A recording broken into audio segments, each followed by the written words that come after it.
இன்றைக்கி நம்ம protein rich பாசிப்பருப்பு இட்லி கொஞ்சம் கூட அரிசி சேர்க்காம எப்படி சாஃப்டாக பண்ணுறதுன்னு பார்க்கலாம் வாங்க.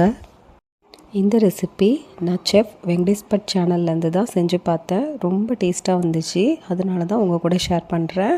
அதுக்கு முதல்ல 1 கப் அளவுக்கு பாசிப்பருப்பு, 1/4 கப் அளவுக்கு உளுந்து, 1/2 டீஸ்பூன் அளவுக்கு வெந்தயம், இது எல்லாத்தையும் 2-3 டைம் நல்லா கழுவிட்டு நல்ல தண்ணி சேர்த்து 4லேருந்து 6 மணி நேரத்துக்கு அதை அப்படியே ஊற விட்டுருங்க.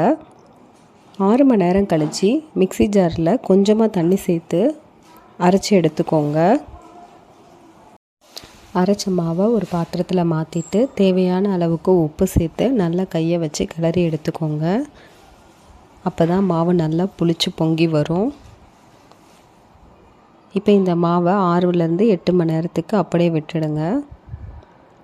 8 மணி நேரம் கழித்து மாவு பாருங்கள் நல்லா பொங்கி வந்திருக்கு.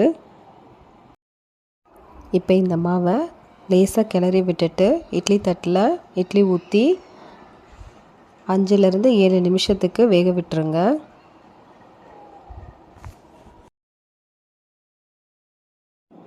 அவ்வளோதான், இட்லி ரெடி. பாருங்கள் எவ்வளோ சாஃப்டாக புசு புசுன்னு இருக்குன்னு. இந்த இட்லிக்கு நல்ல காரமான பூண்டு சட்னி வச்சு சாப்பிட்டு பாருங்கள், அட்டகாசமாக இருக்கும்.